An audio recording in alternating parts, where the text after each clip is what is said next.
남편이 사라졌습니다. 아무런 연락도 없었어요. 그냥 어딘가로 떠나버린 것 같았습니다. 김지영이 그 사실을 처음 이상하게 여긴 건 사흘째 되던 날이었습니다. 하루 이틀은 그냥 넘겼어요.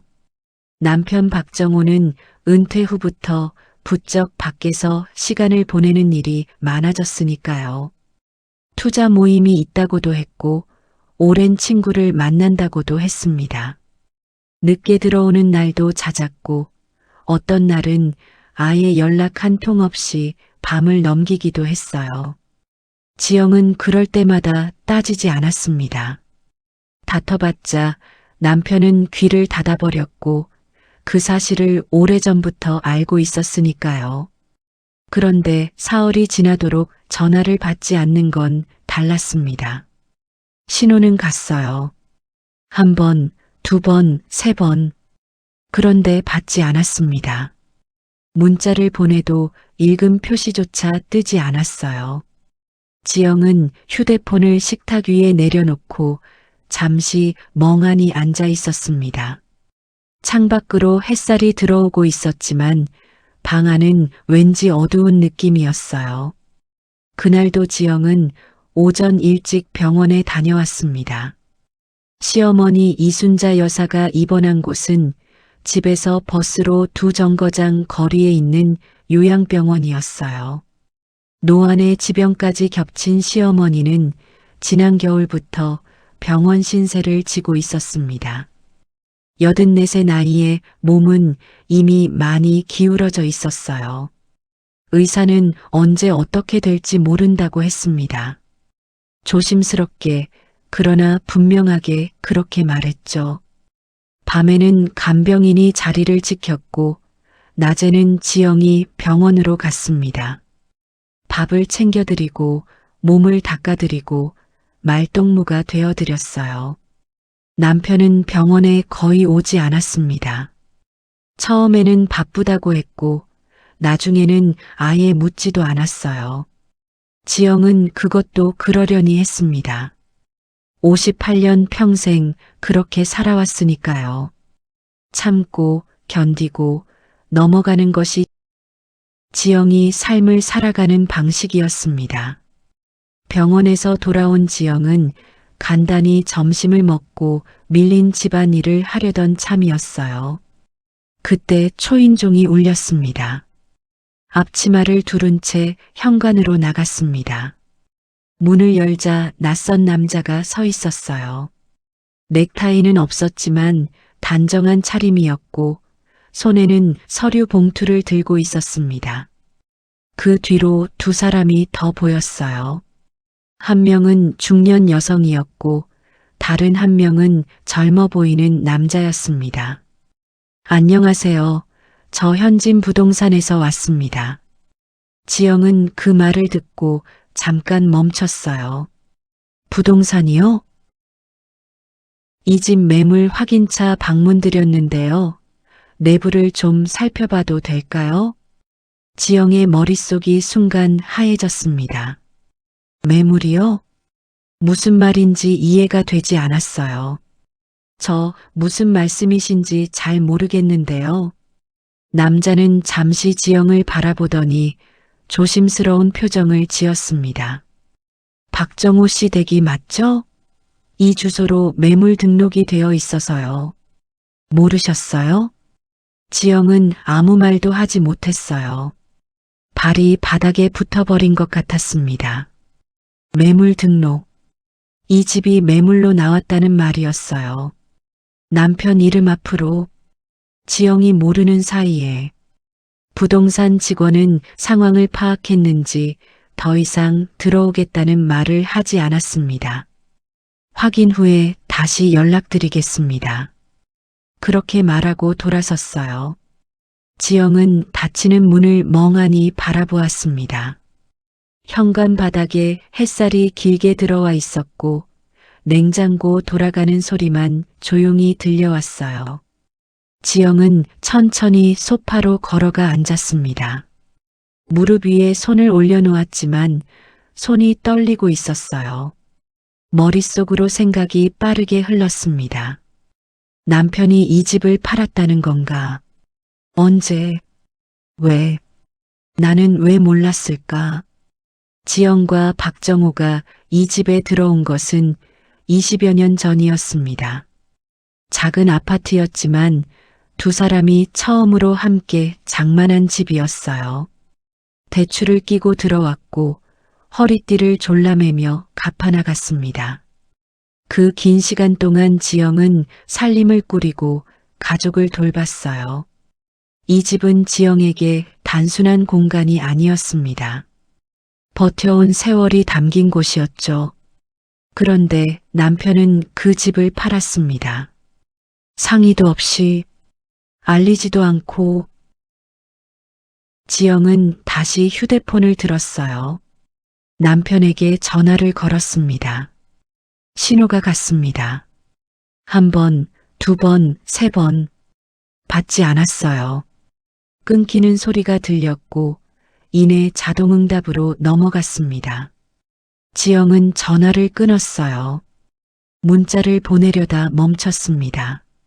무슨 말을 써야 할지 몰랐어요. 따지고 싶었지만 손가락이 움직이지 않았습니다. 혹시 오해인가? 혹시 무슨 사정이 있는 건가? 그런 생각을 붙잡으려 했지만 부동산 직원의 말이 계속 귓가에 맴돌았어요. 매물 등록이 되어 있다는 말이요. 지영은 서랍을 열어 등기부등본을 꺼냈습니다. 예전에 은행 서류를 정리할 때 뽑아두었던 것이었어요. 집 주인은 박정호. 공동 명의가 아니었습니다. 지영은 그걸 처음부터 알고 있었어요. 당시 대출 조건이 복잡하다는 이유로 남편 단독 명의로 정리됐고 지영은 별 생각 없이 그러자고 했습니다. 자기 집이라고 믿어 의심치 않았으니까요. 그런데 그 믿음이 지금 이 자리에서 무너지고 있었어요. 저녁이 되었습니다. 지영은 밥을 차릴 생각도 나지 않았어요.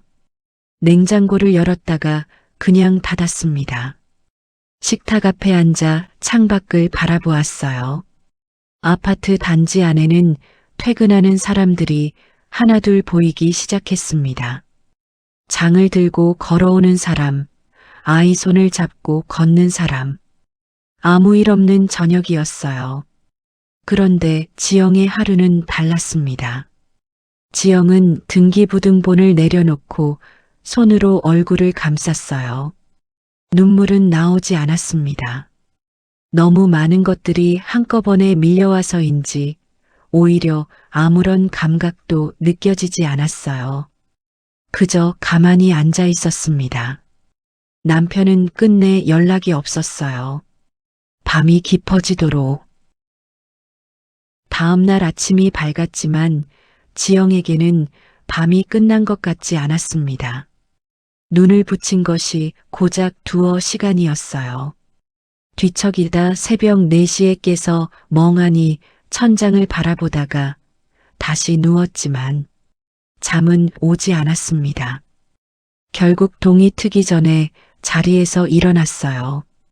부엌에 서서 물을 한 잔 마셨습니다.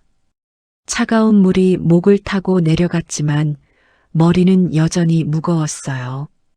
지영은 휴대폰을 식탁 위에 올려두고 바라보았습니다. 남편에게서 온 연락은 없었어요. 밤새 없었고 아침에도 없었습니다. 지영은 다시 전화를 걸었어요. 신호가 갔습니다. 한 번, 두 번, 세 번. 받지 않았어요. 자동응답으로 넘어가는 소리가 들렸고 지영은 아무 말도 남기지 않고 끊었습니다. 무슨 말을 남겨야 할지 몰랐어요. 항의를 해야 하는지, 사정을 물어야 하는지, 아니면 그냥 돌아오라고 해야 하는지. 아무것도 정리되지 않은 채로 말을 내뱉는 건 지영의 방식이 아니었습니다. 그래서 그냥 끊었어요. 지영은 간단히 아침을 먹고 병원으로 향했습니다. 아픈 시어머니를 두고 혼자 끙끙 앓고 있을 수만은 없었어요. 버스를 기다리는 동안에도, 버스에 앉아 창밖을 바라보는 동안에도 머릿속은 같은 자리를 맴돌았습니다. 집이 매물로 나왔다는 사실, 남편이 연락을 받지 않는다는 사실, 그리고 지영이 아무것도 모르고 있었다는 사실. 요양병원에 들어서자 복도 특유의 소독약 냄새가 났어요. 지영은 익숙한 걸음으로 시어머니 병실로 향했습니다. 이순자 여사는 침대에 누운 채 창밖을 바라보고 있었어요. 지영이 들어서자 눈을 돌렸습니다. 말은 없었어요. 하지만 며느리의 얼굴을 훑어보는 눈빛이 잠시 머물렀습니다. 평소와 다른 얼굴이라는 걸 알아챈 것 같았어요. 지영은 아무렇지 않은 척 가방을 내려놓고 시어머니가 좋아하는 단호박죽을 꺼냈습니다. 아침 일찍 끓여온 것이었어요. 어머니, 아침에 드신 거 있으세요? 시어머니는 작게 고개를 저었습니다. 지영은 죽을 데워 숟가락으로 조금씩 떠들였어요. 이순자 여사는 천천히 받아 삼켰습니다. 두 사람 사이에 말은 없었지만 어색하지 않았어요. 이미 오래전부터 말이 없어도 통하는 사이가 되어 있었으니까요. 밥상을 치우고 나서 지영은 시어머니의 손발을 따뜻한 물수건으로 닦아드렸습니다. 손이 많이 말라 있었어요. 핏줄이 도드라지고 마디마디가 굵어진 손이었습니다. 평생 일만 하며 살아온 손이었죠. 지영은 그 손을 천천히 닦으면서 괜히 눈시울이 뜨거워졌어요. 시어머니가 무겁게 입을 열었습니다. 정우한테 연락 왔냐? 지영은 잠깐 멈칫했어요. 아니요, 아직이요. 짧게 대답하고 시선을 돌렸습니다. 더 이상 말이 이어지지 않았어요. 시어머니도 더 묻지 않았습니다. 그 짧은 대화 안에 많은 것이 담겨 있었죠. 오후가 되었습니다. 지영은 병원 복도 끝 창가에 나와 다시 남편에게 문자를 보냈어요. 어디 있어요? 연락 좀 해요. 감정을 드러내지 않으려고 여러 번 고쳐 썼습니다. 그래도 손이 조금 떨렸어요. 보내기를 누르고 나서 한동안 화면을 바라보았습니다.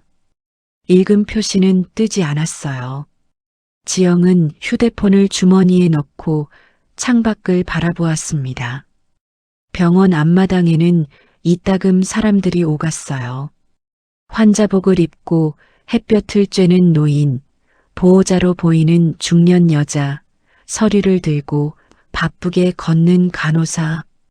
아무 일 없는 오후였습니다. 지영의 하루만 달랐어요. 사실 지영은 얼마 전부터 낌새를 느끼고 있었습니다. 남편이 은퇴를 한 것이 2년 전이었어요. 처음에는 쉬어야겠다고 했습니다. 평생 일했으니 좀 쉬어도 된다고 지영도 그렇게 생각했어요.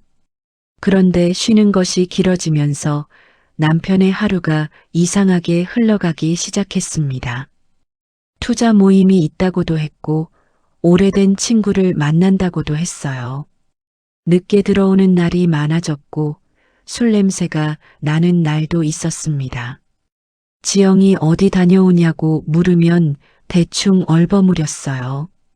한 번은 통장 잔고를 확인하다가 평소보다 큰 돈이 빠져나간 것을 발견했습니다. 남편에게 물었더니 투자한 거라고 했어요. 어디에 투자했냐고 물으니 잘 될 거라는 말만 했습니다. 그 뒤로도 비슷한 일이 몇 번 반복됐어요. 지영은 그때마다 걱정이 됐지만 더 이상 파고들지 않았습니다. 다퉈봐야 남편이 귀를 닫아버린다는 걸 오래전에 알았으니까요. 수상한 일은 그것만이 아니었어요. 어느 날 남편의 와이셔츠에서 낯선 향수 냄새를 맡았습니다. 지영이 쓰는 것과는 다른 냄새였어요. 모른 척 했습니다. 확인하고 싶지 않았어요. 알게 되면 모든 게 한꺼번에 무너질 것 같았으니까요. 그래서 그냥 세탁기에 넣고 돌렸습니다. 그렇게 모른 척 쌓아온 것들이 지금 한꺼번에 무게를 더해오고 있었어요. 저녁 무렵 지영은 병원을 나섰습니다. 간병인이 교대하는 시간이었어요. 엘리베이터를 기다리는 동안 다시 한번 휴대폰을 확인했습니다. 여전히 읽음 표시는 없었어요. 버스에 올라 창가 자리에 앉았습니다. 차창에 이마를 기대었어요. 바깥으로 저녁 풍경이 흘러갔습니다. 불이 켜지는 가게들, 퇴근길을 걷는 사람들, 손을 잡고 걷는 노부부. 지영은 그 풍경을 바라보다가 눈을 감았어요. 집에 돌아와도 기다리는 사람은 없었습니다. 밥을 차릴 생각도 나지 않았어요. 냉장고를 열었다가 그냥 닫았습니다. 소파에 앉아 휴대폰을 손에 쥔 채 한동안 가만히 있었어요. 남편은 끝내 연락이 없었습니다. 나흘째였어요. 불안은 이제 분노로 바뀌기 시작하고 있었습니다. 그리고 그 분노 아래에는 이미 짐작하고 있지만 입 밖으로 꺼내기 싫은 말들이 가라앉아 있었어요. 지영은 그것들을 꾹꾹 눌러두었습니다. 아직은 확인하고 싶지 않았으니까요. 남편이 집을 나간 지 닷새째 되던 날도 지영은 병원으로 향했습니다. 달리 할 수 있는 일이 없었어요. 남편은 여전히 연락이 없었고 집에 혼자 앉아 있으면 생각이 너무 많아졌습니다. 몸을 움직이는 편이 나았어요. 버스 안에서 지영은 창밖을 바라보았습니다. 흐린 날이었어요. 구름이 낮게 깔려 있었고 바람이 제법 불었습니다. 사람들은 저마다 어딘가로 향하고 있었어요. 지영만 멈춰 있는 것 같았습니다. 병원에 도착해 시어머니 병실 문을 열었습니다. 이순자 여사는 오늘따라 눈을 감고 있었어요. 자는 건지 쉬는 건지 알 수 없었습니다.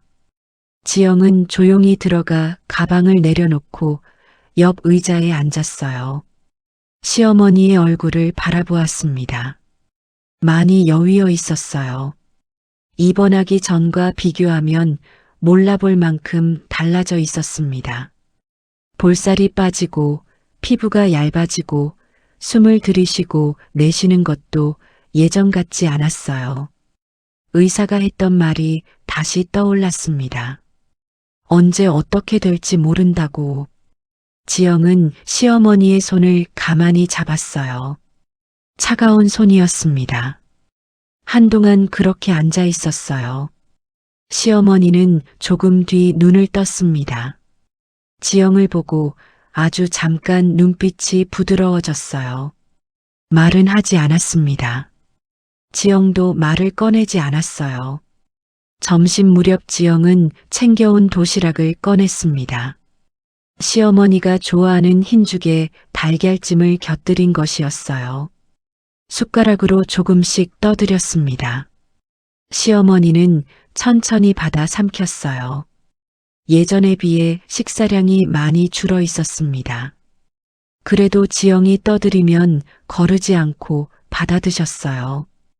그게 지영에게는 작은 위안이었습니다. 밥상을 치우고 나서 지영은 시어머니 곁에 다시 앉았어요. 오후 햇살이 창문으로 비스듬히 들어오고 있었습니다. 병실은 조용했어요. 복도에서 간간히 간호사 발소리가 들려왔고 멀리서 링거 교체하는 소리가 났습니다. 지영은 그 조용함 속에서 오늘 아침부터 눌러두었던 것들이 조금씩 올라오는 걸 느꼈어요. 처음에는 참으려고 했습니다. 시어머니 앞에서 내색하지 않으려고 했어요. 그런데 잘 되지 않았습니다. 손이 떨렸어요. 숨을 고르려고 했지만 가슴이 먼저 막혀왔습니다. 눈물이 고이기 시작했어요. 참으려고 입술을 꾹 깨물었습니다. 그런데 그게 오히려 더 나쁜 쪽으로 작용했어요. 꾹 눌러두면 더 단단하게 뭉쳐지는 것들이 있으니까요. 결국 지영은 두 손으로 얼굴을 감쌌습니다. 소리는 내지 않으려 했지만 어깨가 먼저 흔들렸어요. 한번 무너지기 시작하자 멈출 수가 없었습니다. 부동산 중개인이 집을 다녀가고 난 후 사흘 동안 혼자 버텨온 것들이 한꺼번에 쏟아져 나왔어요. 집을 팔려고 내놓은 사실, 남편이 연락을 받지 않는다는 사실, 어디로 가야 할지 모르겠다는 공포, 그리고 오래전부터 짐작하고 있었지만 입 밖으로 꺼내지 못했던 것들까지. 이순자 여사는 아무 말도 하지 않았습니다. 그저 며느리를 바라보고 있었어요. 그 눈빛에는 놀람도 없었고 당황함도 없었습니다. 그냥 바라보고 있었어요. 오래 살아온 사람만이 지을 수 있는 표정이었습니다.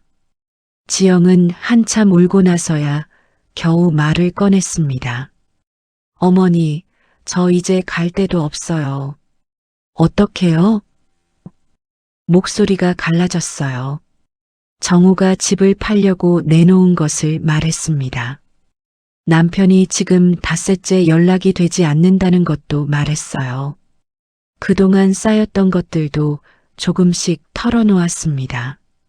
남편이 은퇴 후 무리한 투자를 해왔다는 것, 돈이 새어나가는 걸 알면서도 모른 척 해왔다는 것, 그리고 바람을 피우고 있다는 걸 짐작하면서도 확인하려 하지 않았다는 것까지. 말을 하면서 지영은 그것들이 얼마나 오래된 것들인지 새삼 느꼈어요. 모른 척 쌓아온 시간이 너무 길었습니다.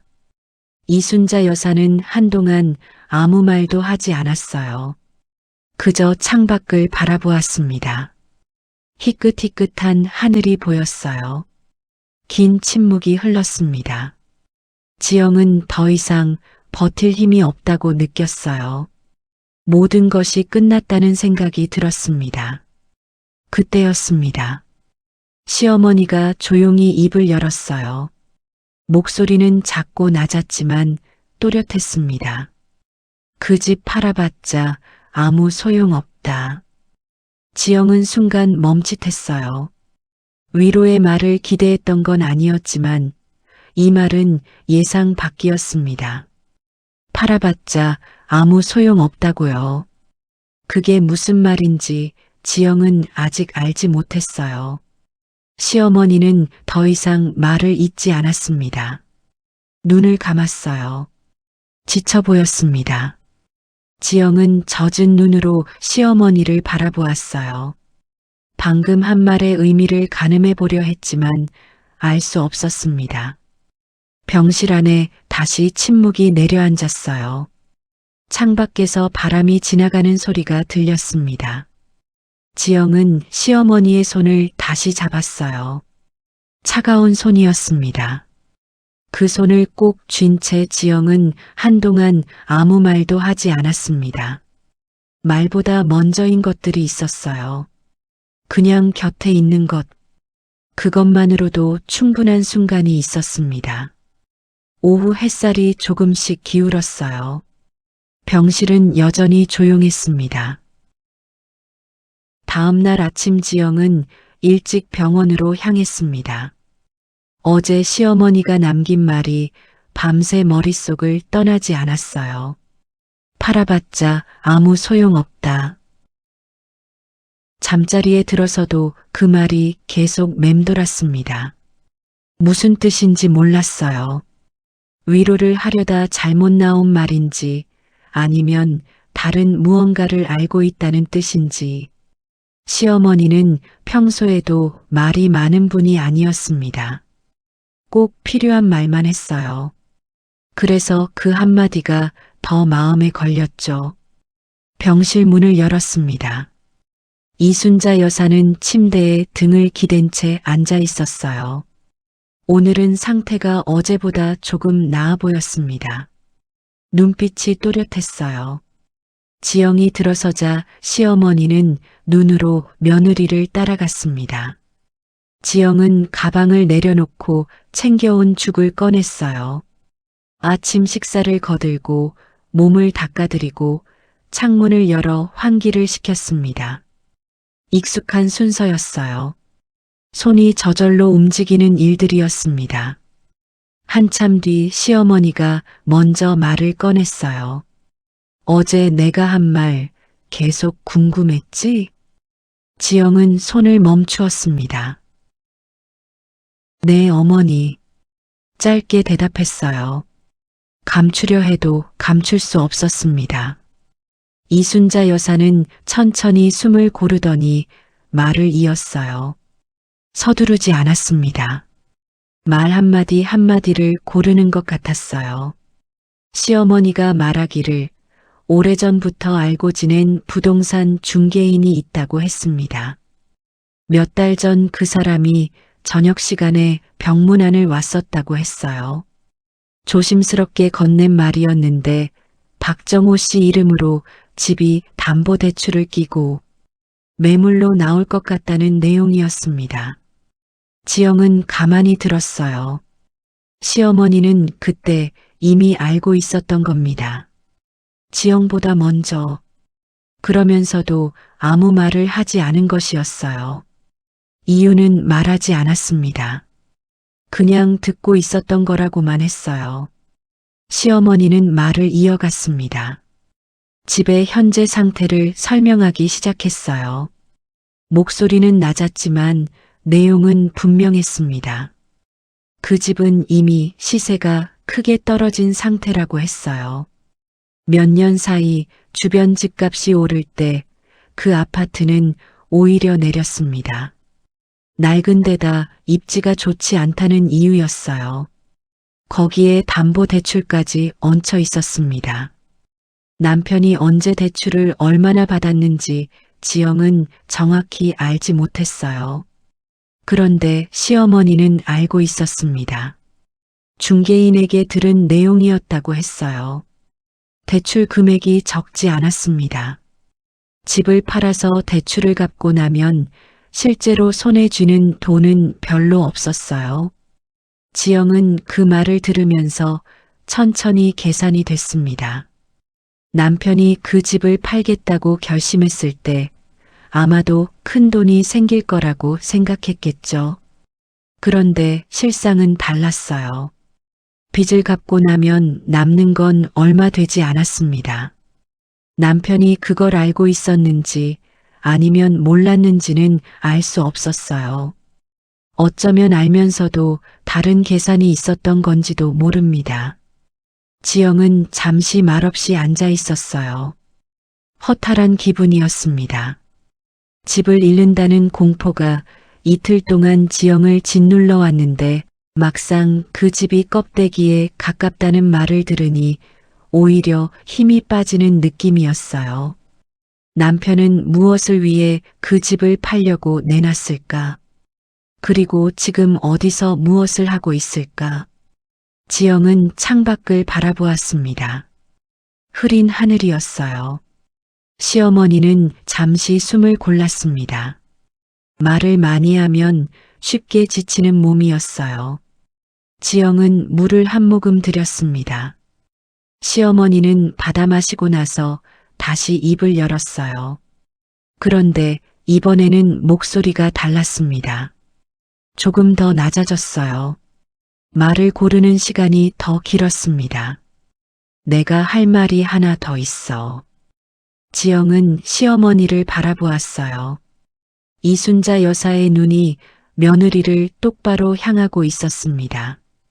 흔들림이 없는 눈이었어요. 오래 생각해온 말을 꺼내는 사람의 눈이었습니다. 지영은 숨을 멈추었습니다. 시어머니의 다음 말을 기다렸어요. 이순자 여사는 잠시 천장을 바라보다가 다시 며느리에게 눈을 돌렸습니다. 나한테 건물이 하나 있어. 병실안이 갑자기 고요해진 것 같았습니다. 지영은 그 말을 듣고 한동안 아무 말도 하지 못했어요. 건물이요. 시어머니한테 건물이 있다고요. 믿기 어려웠습니다. 시어머니가 평생 검소하게 살아왔다는 것은 지영도 알고 있었습니다. 옷도 아껴 입었고 음식도 낭비하지 않았어요. 며느리한테도 손 벌리는 일이 없었습니다. 그래서 재산이라고는 별로 없을 거라고 다들 생각했어요. 아들인 박정호도 그렇게 알고 있었습니다. 그런데 그것은 사실이 아니었어요. 이순자 여사의 눈빛은 진지했습니다. 흔들림이 없었습니다. 지영은 천천히 고개를 들었어요. 창밖으로 흐린 하늘이 보였습니다.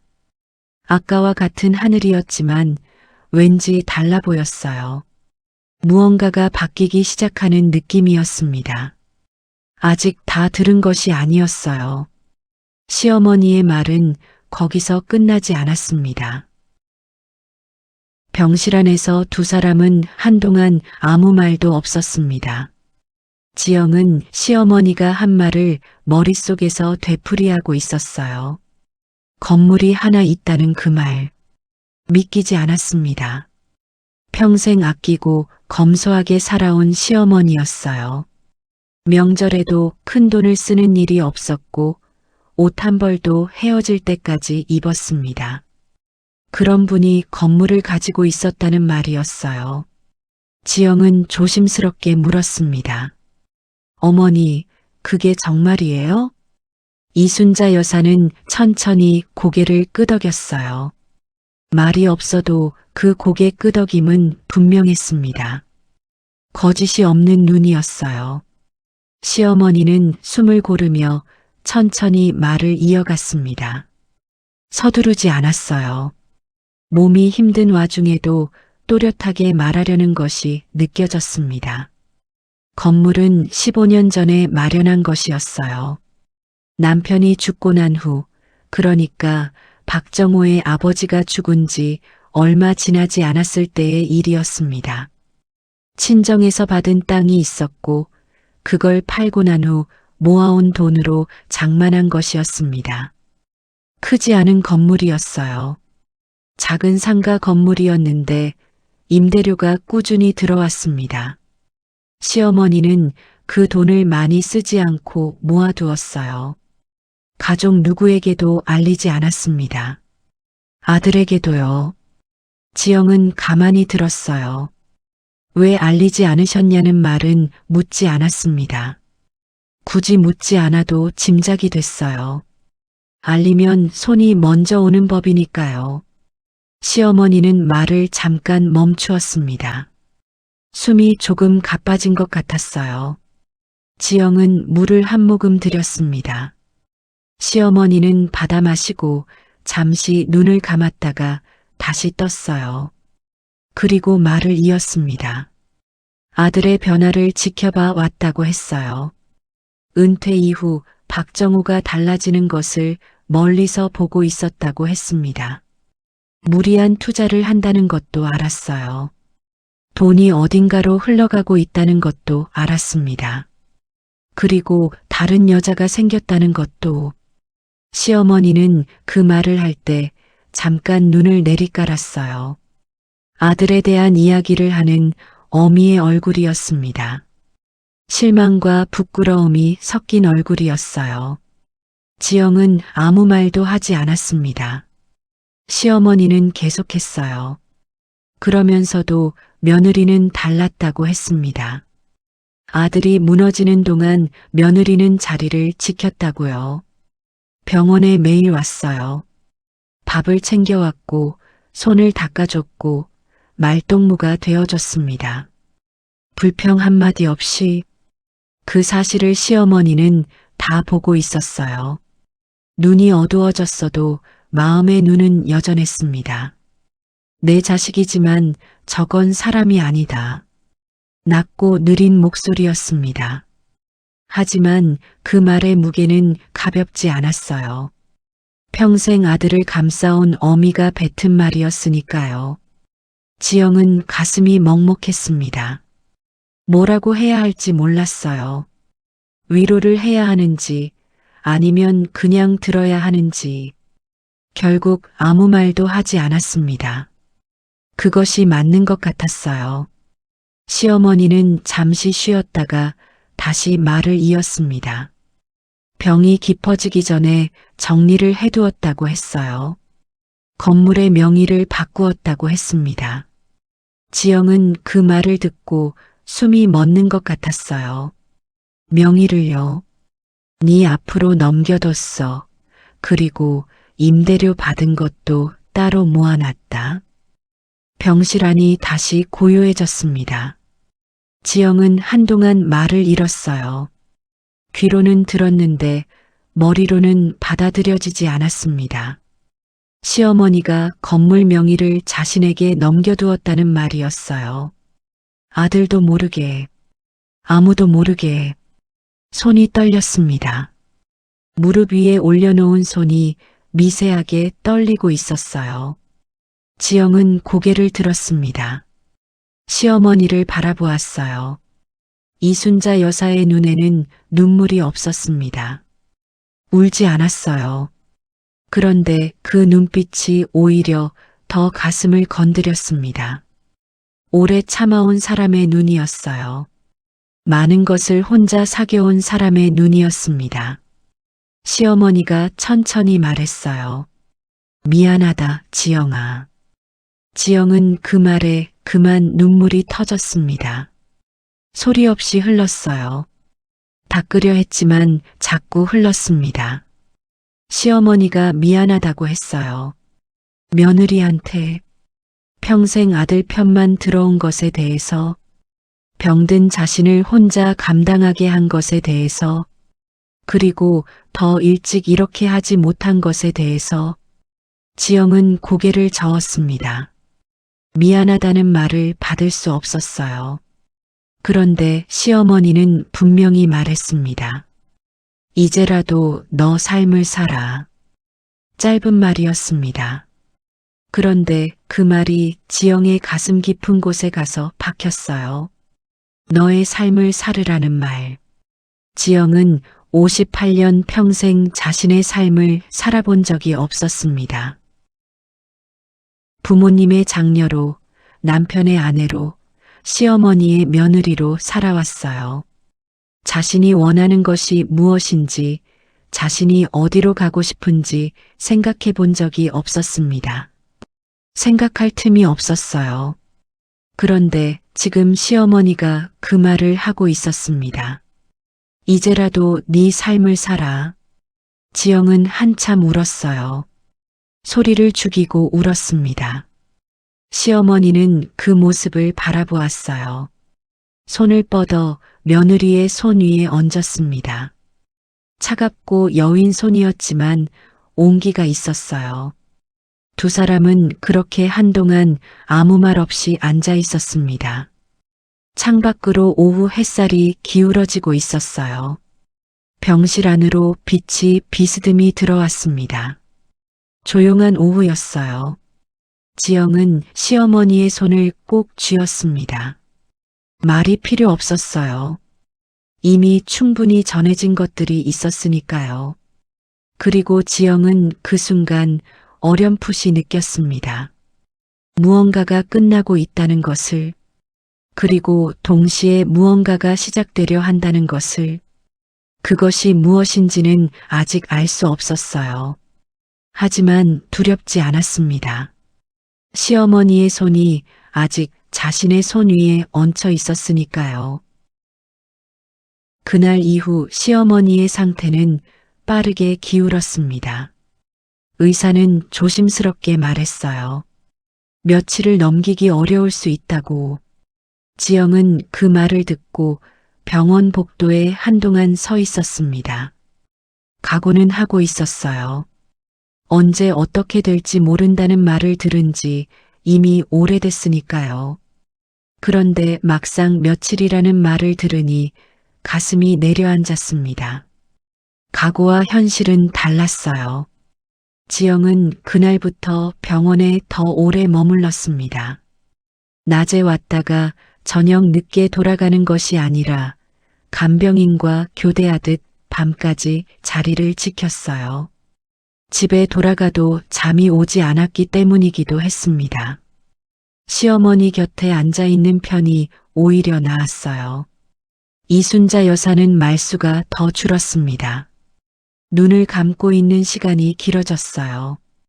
숨소리도 예전 같지 않았습니다. 들이쉬고 내쉬는 사이가 불규칙해졌어요. 그래도 지영이 손을 잡으면 손가락에 힘이 들어왔습니다. 아주 미세하게. 그것만으로도 지영에게는 충분했어요. 아직 여기 있다는 신호였으니까요. 남편은 여전히 연락이 없었습니다. 지영은 더 이상 전화를 걸지 않았어요. 걸어봤자 받지 않는다는 것을 알았고, 이제는 그 사람이 어디 있는지 알고 싶은 마음도 많이 사그라들었습니다. 시어머니 곁에 있는 동안만큼은 남편 생각을 미뤄두고 싶었어요. 그것이 지금 이 자리에서 할 수 있는 최소한의 예의 같았습니다. 사흘째 되던 밤이었어요. 간병인이 잠깐 자리를 비운 사이 지영은 혼자 병실을 지키고 있었습니다. 병실 안은 조용했어요. 복도에서도 발소리가 뜸했습니다. 늦은 밤 특유의 고요함이었어요. 창밖으로 어두운 하늘이 보였고 병원 앞마당에 가로등 불빛이 희미하게 들어왔습니다. 지영은 시어머니 손을 잡고 옆 의자에 앉아 있었어요. 이순자 여사는 눈을 감고 있었습니다. 숨소리가 아까보다 더 느려져 있었어요. 지영은 그 숨소리를 듣고 있었습니다. 들이쉬고 멈추고 내쉬고 그 사이가 조금씩 길어지는 것을 느꼈어요. 지영은 시어머니의 손을 더 꼭 쥐었습니다. 시어머니는 어떤 삶을 살았을까 하는 생각이 들었어요. 바깥으로 도는 남편 때문에 마음고생하며 아들을 키웠습니다. 넉넉하지 않은 살림이었지만 아들만큼은 부족함 없이 키우려 했어요. 그 아들이 자라 장가를 들었고 시어머니는 뒤로 물러났습니다. 며느리에게 살림을 넘기고 자신은 조용히 지냈어요. 불평도 없었고 요구도 없었습니다. 그저 자기 자리에서 묵묵히 있었어요. 그런데 아들은 그 어미를 실망시켰습니다. 시어머니가 직접 한 말이었어요. 내 자식이지만 저건 사람이 아니다라고. 그 말을 꺼내기까지 얼마나 오래 참았을까요? 얼마나 많은 것을 혼자 사겠을까요? 지영은 생각할수록 가슴이 아팠습니다. 자정이 넘었을 때였어요. 이순자 여사의 숨소리가 갑자기 달라졌습니다. 더 느려졌어요. 지영은 몸을 앞으로 기울였습니다. 시어머니의 얼굴을 가까이 들여다보았어요. 눈은 감겨 있었습니다. 표정은 평온했어요. 고통스러운 기색이 없었습니다. 그냥 잠든 것 같았어요. 그런데 숨소리가 점점 가늘어졌습니다. 지영은 시어머니의 손을 두 손으로 감쌌어요. 어머니. 작게 불렀습니다. 대답은 없었어요. 손가락에서 힘이 느껴지지 않았습니다. 지영은 눈을 감았어요. 눈물이 흘렀습니다. 소리 없이 흘렀어요. 한참 뒤 간병인이 돌아왔고 이내 당직 간호사가 들어왔습니다. 의사가 왔어요. 이순자 여사는 그렇게 조용히 눈을 감았습니다. 늦은 밤 아무도 모르게 평온하게. 지영은 한동안 자리에서 일어나지 못했어요. 시어머니의 손을 여전히 잡고 있었습니다. 차가워지는 손이었지만 놓을 수가 없었어요. 이 손이 마지막에 자신을 선택했다는 사실이 자꾸 떠올랐습니다. 아들도 아니고 며느리를. 지영은 그게 얼마나 큰 일인지 알고 있었어요.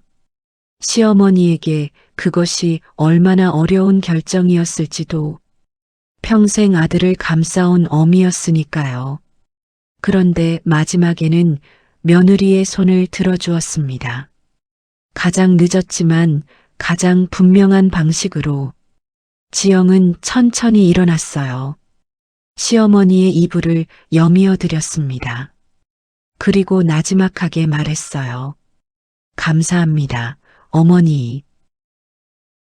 목소리가 갈라졌습니다. 더 이상 말을 잇지 못했어요. 창밖으로 밤이 깊어 있었습니다. 병원 복도는 조용했어요. 지영은 병실 문을 나서며 잠깐 멈추었습니다. 뒤를 돌아보았어요. 하얀 이불이 덮인 침대가 보였습니다. 작고 고요한 모습이었어요. 지영은 다시 앞을 보았습니다. 복도 끝으로 길이 이어져 있었어요. 아직 해야 할 일들이 남아 있었습니다. 장례를 치러야 했어요. 그리고 그 이후의 일들도. 지영은 천천히 걸음을 내디뎠습니다. 발걸음은 무거웠지만 방향은 있었어요. 처음으로 자신이 가야 할 곳을 알 것 같은 느낌이었습니다. 장례는 조용히 치러졌습니다. 시어머니 이순자 여사에게 가까운 사람이 많지 않았어요. 연세가 많다 보니 또래 친구들도 대부분 먼저 세상을 떠났고 아는 사람이라 해도 오래 왕래가 끊긴 경우가 많았습니다. 지영은 혼자 장례를 준비했어요. 장례식장을 정하고 부고를 넣고 꽃과 음식을 챙겼습니다. 남편은 연락이 닿지 않았어요. 전화를 걸어보았지만 역시 받지 않았습니다. 문자로 시어머니가 돌아가셨다는 소식을 남겼어요. 짧게 썼습니다. 어머니 돌아가셨어요. 그것이 전부였어요. 더 쓸 말이 없었습니다. 장례 첫날은 조문객이 많지 않았어요. 지영의 지인 몇 명이 다녀갔고 시어머니와 예전에 알고 지내던 이웃 한두 분이 왔습니다. 지영은 상주 자리에 홀로 앉아 조문객을 맞았어요. 검은 옷을 입고 고개를 숙이고 감사하다는 말을 반복했습니다. 몸은 움직이고 있었지만 마음은 어딘가 먼 곳에 있었어요. 시어머니의 마지막 밤이 자꾸 떠올랐습니다. 차가워지던 손이, 평온하던 표정이. 둘째 날 오전이었습니다. 장례식장 입구가 소란스러워졌어요. 지영은 안쪽에서 조문객을 맡고 있다가 고개를 들었습니다. 박정호였어요. 열흘 만이었습니다. 남편은 달라진 것이 없어 보였어요. 양복을 갖춰 입고 있었고 머리도 단정하게 빗어 넘겼습니다. 마치 출근하는 사람 같았죠. 오랜 공백 같은 건 없다는 듯한 태도였습니다. 지영은 남편을 보는 순간 아무 말도 하지 않았어요. 표정도 바꾸지 않았습니다. 그냥 바라보았어요. 박정호는 지영 옆으로 와서 상주 자리에 섰습니다. 아무 설명도 없었어요. 어디 있었는지, 왜 연락을 받지 않았는지, 왜 이제야 왔는지 한마디도 없었습니다. 그냥 자리를 차지했어요. 조금 뒤 조문객이 들어왔습니다. 박정호는 허리를 굽혀 인사를 받았어요. 능숙하게 했습니다. 마치 처음부터 이 자리에 있었던 것처럼요. 와주셔서 감사합니다. 어머니가 편안하게 가셨습니다. 말도 막힘없이 나왔어요. 지영은 그 모습을 곁에서 지켜보았습니다. 속에서 무언가가 끓어오르는 것 같았어요. 그런데 꾹 눌렀습니다. 지금은 때가 아니었어요. 시어머니가 누워있는 자리였습니다. 박정호는 점심 무렵 지인들에게 연락을 돌리기 시작했어요. 휴대폰을 꺼내 문자를 보냈습니다. 어머니 장례식이라고 와줬으면 한다고. 지영은 그것도 말없이 보았어요. 오후가 되자 박정호가 연락한 사람들이 하나둘 들어오기 시작했습니다. 부조금 봉투를 내밀었어요.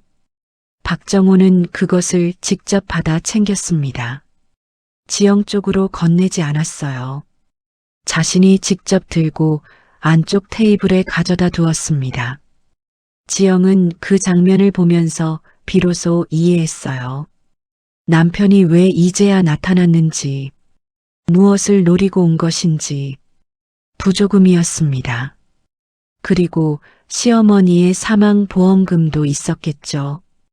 오래전에 들어둔 것이었는데 수령인이 누구인지 지영은 알지 못했어요. 남편은 알고 있겠죠. 그래서 온 것이었습니다. 이 자리에 서 있어야 받을 수 있는 것들이 있었으니까요. 지영은 더 이상 그쪽을 바라보지 않았습니다. 고개를 돌렸어요. 시어머니 영정 사진이 보였습니다. 사진 속 이순자 여사는 입을 꾹 다물고 있었어요. 눈빛은 또렷했습니다. 살아있을 때와 같은 눈이었어요. 지영은 그 눈을 바라보았습니다. 무언가를 전해받는 것 같았어요. 말없이도 전해지는 것들이 있었습니다. 흔들리지 마라. 참아라. 다 때가 있다. 장례 이틀째 밤이 깊어갔습니다. 조문객이 빠지고 장례식장이 조용해졌어요. 박정호는 지인들과 음식을 먹으며 이런저런 이야기를 나누고 있었습니다. 웃음소리도 났어요. 지영은 그 소리를 들으며 구석자리에 홀로 앉아 있었습니다. 피곤했어요. 몸도 마음도 바닥이 난 느낌이었습니다. 그런데 이상하게도 무너지지 않았어요. 시어머니가 남긴 말이 어딘가에서 버티고 있었습니다. 이제라도 네 삶을 살아. 지영은 눈을 감았어요. 내일이면 장례가 끝납니다.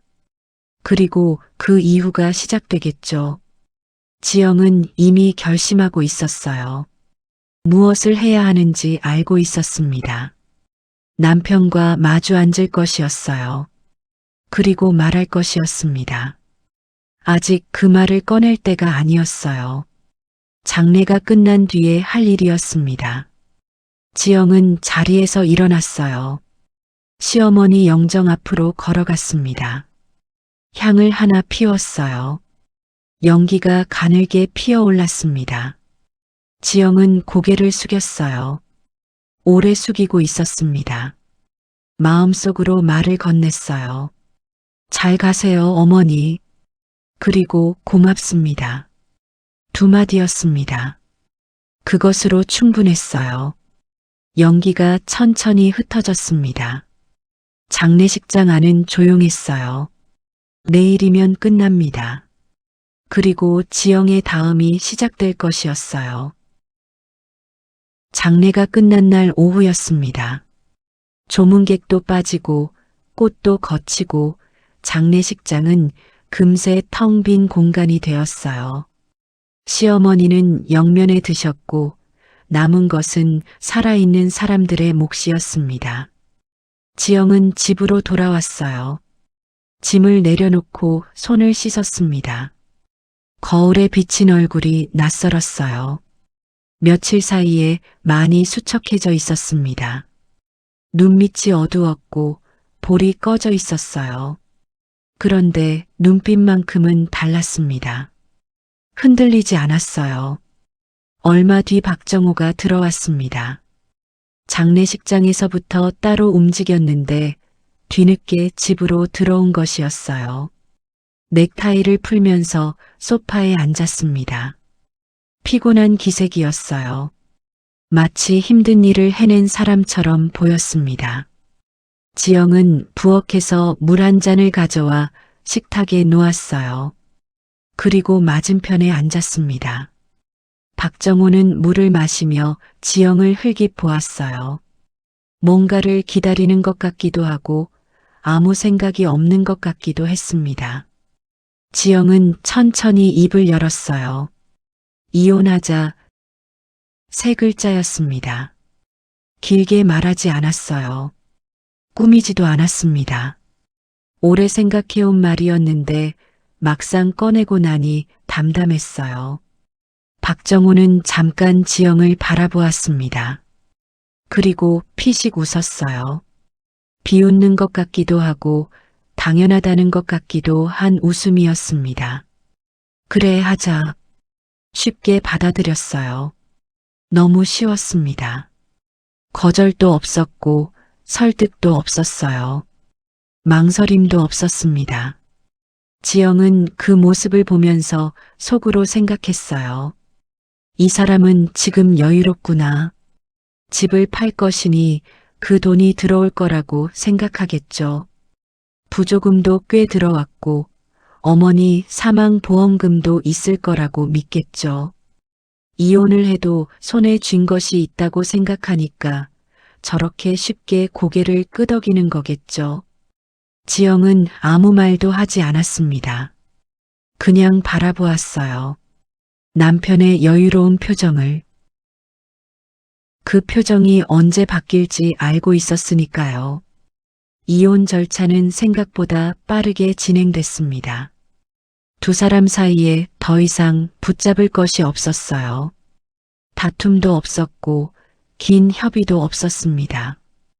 박정호는 서류에 도장을 찍으면서도 여전히 여유로운 태도였어요. 자신이 가져갈 것들을 머릿속으로 계산하고 있는 것 같았습니다. 지영은 담담하게 절차를 마쳤어요. 법적으로 이혼이 완료된 것은 장례 후 얼마 지나지 않아서였습니다. 그리고 그 직후였어요. 박정호가 집 매각 대금을 확인했습니다. 담보대출을 갚고 나니 손에 쥔 돈이 얼마 되지 않았어요. 기대했던 것과 달랐습니다. 시어머니가 말했던 그대로였어요. 팔아봤자 아무 소용없다는 말이 바로 이것이었습니다. 집은 껍데기만 남아 있었어요. 빚을 걷어내고 나면 남는 것이 없었습니다. 박정호는 당황했어요. 그 다음으로 사망보험금을 확인했습니다. 수령인은 아들인 박정호로 되어 있었어요. 그런데 금액이 생각보다 훨씬 적었습니다. 오래전에 들어둔 작은 보험이었어요. 인생을 뒤집을 만한 돈이 아니었습니다. 부조금도 마찬가지였어요. 꽤 들어왔다고 생각했는데 장례 비용을 치르고 나니 남는 것이 많지 않았습니다. 박정호는 뒤늦게 계산이 맞지 않는다는 걸 느꼈어요. 그 후 어머니가 갖고 있던 서류들을 정리하다 깜짝 놀랄 사실을 알게 됐습니다. 시어머니 명의의 건물이 있었다는 것을. 작지 않은 건물이었어요. 꾸준히 임대료가 들어오는 상가였습니다. 그런데 그 명의가 이미 바뀌어 있었어요. 법적 이혼이 완료된 뒤에 알게 된 사실이었습니다. 건물은 김지영 앞으로 되어 있었어요. 몇 년 전부터 말이죠. 시어머니가 살아있을 때 직접 넘겨둔 것이었습니다. 박정호는 지영에게 전화를 걸었어요. 신호가 갔습니다. 한 번, 두 번, 세 번. 받지 않았습니다. 문자를 보냈어요. 읽음 표시가 떴습니다. 그런데 답이 없었어요. 예전에 자신이 지영에게 했던 것과 똑같았습니다. 지영은 휴대폰 화면을 확인하고 내려놓았어요. 창밖으로 햇살이 들어오고 있었습니다. 오랜만에 맑은 날이었어요. 지영은 자리에서 일어나 창문을 열었습니다. 바람이 들어왔어요. 차갑지 않았습니다. 봄이 오고 있었어요. 지영은 시어머니가 넘겨준 건물을 이미 확인해 두었습니다. 외곽에 위치한 상가 건물이었어요. 낡았지만 자리가 괜찮았고 임차인들이 꾸준히 임대료를 내고 있었습니다. 당장 크게 손댈 것도 없었어요. 지영에게는 처음으로 생긴 자신만의 것이었습니다. 남편 명의도 아니고 시어머니 명의도 아닌 온전히 자신의 이름으로 된 것이었어요. 지영은 창밖을 바라보았습니다. 이사온 아파트 단지 안으로 봄빛이 내려앉고 있었어요. 나무에 연두색 잎이 돋기 시작했습니다. 겨울 동안 아무것도 없던 가지에서 새 잎이 나오고 있었어요. 지영은 그것을 오래 바라보았습니다. 시어머니 생각이 났어요. 마지막에 건네준 말이 떠올랐습니다. 이제라도 네 삶을 살아. 지영은 이제 그 말의 무게를 알 것 같았어요. 살아야겠다는 생각이 들었습니다. 두렵지 않았어요. 58년 평생 참고 견뎌온 사람이었습니다. 이제는 버티는 것이 아니라 나아가는 것을 해볼 차례였어요. 지영은 창문을 닫지 않았습니다. 바람이 계속 들어오게 두었어요. 방 안으로 봄 냄새가 번졌습니다. 지영은 천천히 부엌으로 걸어갔어요. 오랜만에 제대로 밥을 차려 먹고 싶었습니다. 자신을 위한 밥이었어요. 누군가를 위한 것이 아닌 온전히 자기 자신을 위한 밥상이었습니다. 냄비에 물을 올렸어요. 작은 소리를 내며 물이 끓기 시작했습니다. 지영은 그 소리를 들으며 조용히 서 있었어요. 이것이 시작이었습니다. 소란스럽지 않았어요. 대단하지도 않았습니다. 그냥 밥 한 끼였어요. 그런데 그것으로 충분했습니다. 지영의 새 삶은 그렇게 조용히 시작됐습니다.